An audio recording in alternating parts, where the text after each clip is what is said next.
Buenas noches, hoy les hablaremos sobre Max Weber. Antes de iniciar vamos a dar unos datos bibliográficos. Este gran personaje nació el 21 de abril de 1864 en Naumburg, Alemania. Fue un economista, sociólogo, jurista, historiador y sociólogo. Estudios en las universidades de Heidelberg, Múnich y Gotinga. Este sociólogo alemán se opuso al marxismo, con una visión más compleja sobre la historia y la evolución social, ya que para él las estructuras económicas y la lucha de clases tienen menos importancia que otros factores de naturaleza cultural, como la mentalidad religiosa o la filosofía o incluso la ética imperante. Weber comprendió que el método de las ciencias sociales no podía ser una mera imitación de los empleados por las ciencias físicas y naturales. Comprendió que los asuntos sociales intervienen en individuos como también la conciencia, la voluntad y las intenciones. Este gran sociólogo quiere refutar el determinismo económico de la teoría marxista. Combinó su interés por la economía con la sociología, en un intento de establecer, a través de un estudio histórico, que la relación causa-efecto no solo dependía de las variables económicas, donde para el año 1905 escribe sobre la ética protestante y el espíritu del capitalismo, donde propone un estudio sobre la sociología a través de los tipos ideales de burgués, la ética protestante y el capitalismo industrial. Weber estudió la moral que proponía algunas sectas calvinísticas en el siglo XVI y XVII para mostrar que la reforma protestante se había creado. En algunos países occidentales se evidencia una cultura social más favorable al desarrollo económico capitalista que la predominante en los países católicos. Weber se centró en los factores que las personas adquirían gracias al protestantismo que profesaban, dejando sus vidas y decisiones bajo la mano de Dios y de alguna manera poner esta idiosincrasia en el crecimiento del proceso de burocratización en su organización política. De este modo, reivindicó la importancia de los elementos culturales y las mentalidades colectivas en la evolución histórica, usando la exclusiva determinación económica defendida por Marx y Engels. De este modo trabajó dentro del idealismo y la tradición hermenéutica, clave para entender el proceso de análisis de la realidad social. Concepto de que la sociología debe ser una comprensión interpretativa de la acción social, como podemos evidenciar en esta frase. El análisis causal no proporciona absolutamente ningún juicio de valor. El juicio de valor no es en absoluto una explicación causal. Por este sociólogo. Weber también nos habla sobre un poder.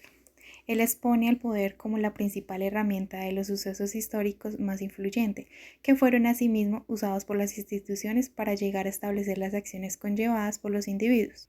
Este poder emerge por las necesidades comunes presentes en varias personas, que llegan a implementarlo mediante la estabilización de un Estado. Por otra parte, tenemos el poder que se presenta en un solo grupo o individuo, te pone a cualquier objeción u obstáculo que impide su proceder. La vida social se toma en relación al poder. Van de la mano la opción de ejercer el poder con el obedecer, ya sea en conjunto o de manera individual, siendo la toma de decisiones conjuntas e individuales los apartes a cada sociedad. Por esto, el poder no se puede reducir a la implementación y ejecución de la fuerza, que debe tener una base o fundamento que lo proclame, convirtiéndolo así en legítimo. De otra manera, sería una dominación que llegase a ser una probabilidad de encontrar la obediencia deseada de un conjunto de individuos que obedezcan sin derecho a refutar cualquier orden. Por eso mismo, es necesario que exista la legitimidad en el poder, que permitirá generar la voluntad de obediencia por parte de los individuos y establecerá el éxito de la soberanía del poder. De esta manera se habló sobre la sociología, porque la dominación se encuentra estrictamente sociológica más no jurídica, a vista de faltar legitimidad en su proclamación.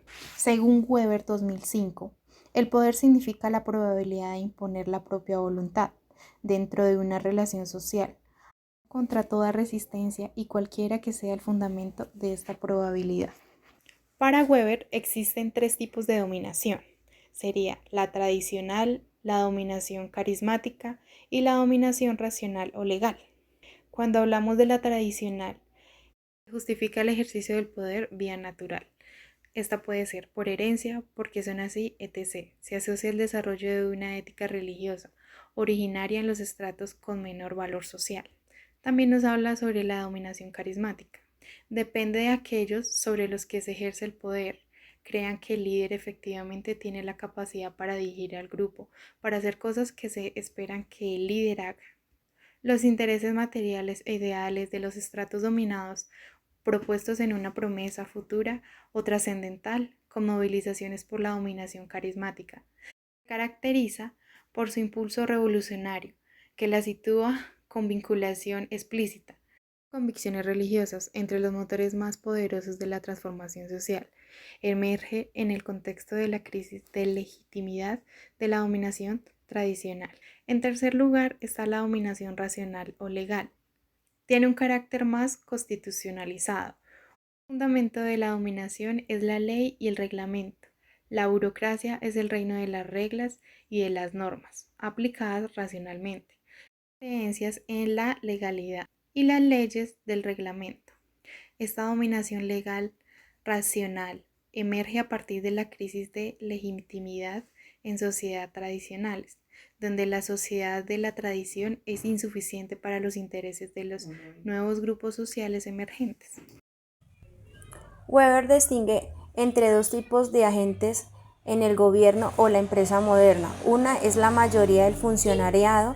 Aquí es una ventaja la especialización y el bajo perfil del burócrata o contable necesario para un buen funcionamiento de la organización. Los empleados subordinados por rango se suponen que no contradicen. Si están en desacuerdo lo expresan, pero en última instancia es su deber. De hecho, es una cuestión de honor obedecer a su superior. Pero esto no se aplica a los líderes de estas organizaciones. Ahí este tipo de comportamiento sería en el mejor de los casos inútil con la existencia de tal concentración de poder, una crisis latente. Poder, acción política y la ética de la responsabilidad. No hay duda de que Weber pensaba que este era un componente fundamental para comprender la manera en la que las sociedades modernas se desarrollan y para comprender la superioridad política del mundo occidental en la era del imperialismo. Weber claramente cree que el conocimiento técnico es insuficiente para el gobierno moderno. El giro de la causalidad y una teoría de la acción en la definición de Herschel. Y a pesar de que da una serie de ejemplos de cómo el poder permea en el intercambio de relaciones de todo tipo, Weber apuesta por excluir todo de su definición final y más concisa de Herschel. La diferencia crucial entre estos dos tipos, tal y como él insiste, es que cualquiera que sea el poder que se halla en una relación de intercambio esté hecha sobre la base del interés y por consiguiente son voluntarios. Por el contrario, las relaciones de autoridad son aquellas en las que el cambio de comportamiento se debe en última instancia a la orden de obedecer en sí mismo. Weber admite que las relaciones de mercado pueden convertirse en relaciones de autoridad, pero son una forma de Herschel. Solo cuando hay una relación de orden-obediencia, preferiblemente una que esté formalizada e institucionalizada, la cual, dado como entendía en el mercado, parece casi una contradicción en sus términos. Para Weber, el Estado es aquella comunidad humana dentro de un determinado territorio, que es el elemento distintivo. Reclama con éxito para sí el monopolio de la violencia física legítima. El Estado moderno es el monopolio de la fuerza. Este monopolio debe ser legítimo. Aparece la relación con el derecho. La legitimidad constituye un elemento interno. El Estado solo existe gracias a la creencia de legitimidad. Asimismo, nos dice Weber que existe un componente individual y subjetivo que explica el Estado y el poder. Finalmente, Weber muere de neumonía el 14 de junio de 1920. Damos por terminada la exposición. Muchísimas gracias.